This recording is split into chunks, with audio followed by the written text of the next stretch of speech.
This is your local election headquarters.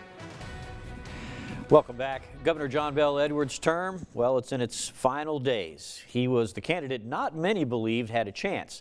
And after 8 years in Louisiana's highest office, he is looking back on the challenges and successes. Capitol reporter Shannon Hecht brings us the story.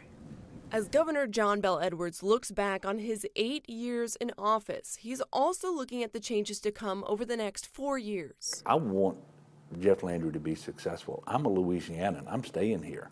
I'm going to go back into business. I'm going to have grandchildren and so forth. Landry and Edwards have sparred publicly over the years as their political views can often be vastly different. One area where they differ is on how to handle crime. Landry and some members of the legislature have signaled wanting to undo some of the governor's 2017 criminal justice reform measures. I think it'd be a terrible mistake. The Criminal Justice Reform Initiative focused on non-violent offenders to reduce the prison population and better set them up for success when they leave prison. The governor has vetoed a number of bills that would have undone some of that work and speaks against simply increasing the penalties for some crimes. And instead, what we need to do is have the courage to look at the data, let the data inform our decisions, and make sure that we don't roll back criminal justice reform. Edwards' tenure also saw public outcry over police brutality with the Alton Sterling shooting, the George Floyd protests, and the harsh scrutiny over his handling of the Ronald Greene police custody death. It has led to a deep investigation into the state police and a number of bills being proposed to create more oversight into police. Looking to the 2023 election season, it was a hard hit for Democrats with none winning statewide office. Edwards has been a power player in the party for years. I am not satisfied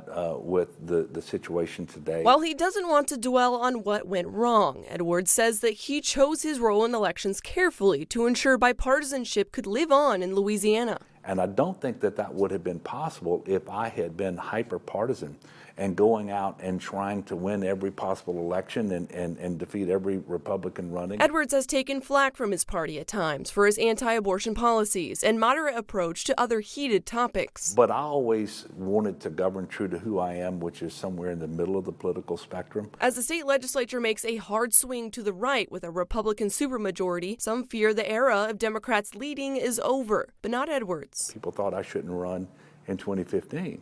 They thought the state was so far to the right and so dominated by Republicans that it was not worthwhile for a Democrat to run. He is resounding in his belief that he won't be the last Democratic governor in the Deep South. As he prepares to pack his bags and head back home to Amite, Louisiana, Edwards hopes people will look back on his time in office as one of growth. They will be able to say, much better off when he left than when he found it.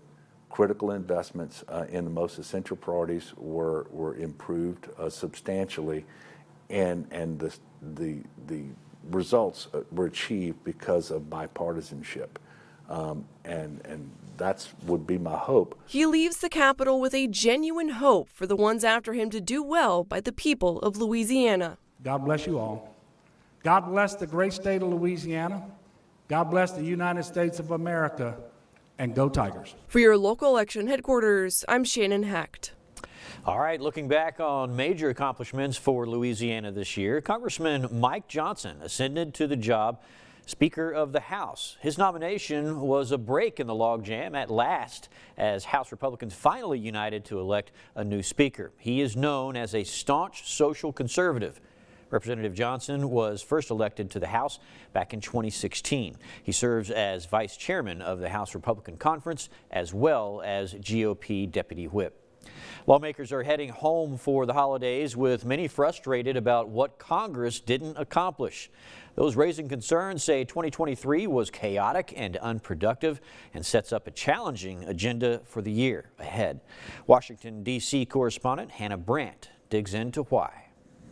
In a year where fighting in Congress seemed nonstop, there is one thing leaders of both parties agree on. We saw a year marked by chaos, extremism, and paralysis. I'm not very happy with how productive the Senate has been this year. House Democratic leader Hakeem Jeffries says Republicans are to blame, accusing them of wasting time with contentious battles over selecting a speaker, censuring fellow lawmakers, and an impeachment inquiry into President Biden. We've seen repeated efforts by MAGA extremists to jam their right-wing ideology down the throats of the American people. And because Congress failed to reach deals on several big priorities, Senator Mark Warner says they're left with an agenda packed full of tough issues for 2024. We go into next year with not only the challenges around the Ukraine and border and Israel and humanitarian aid funding, but also not one, but two potential budget disasters. Congress is set to come back the second week in January, which will give them just days to pass a funding package to avoid a government shutdown.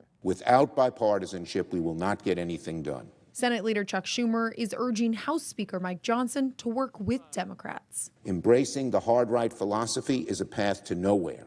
And Senator Mitch McConnell says the sooner the parties can reach a budget compromise, the better. We need to reach an agreement on the top line and get about getting an outcome as soon as possible. In Washington, I'm Hannah Brandt. And we'll keep an eye on that funding bill as well. Coming up this week in Louisiana politics, we'll zoom out from a week to a year and take a look at this past year and some chaotic moments at the legislature. Stay with us.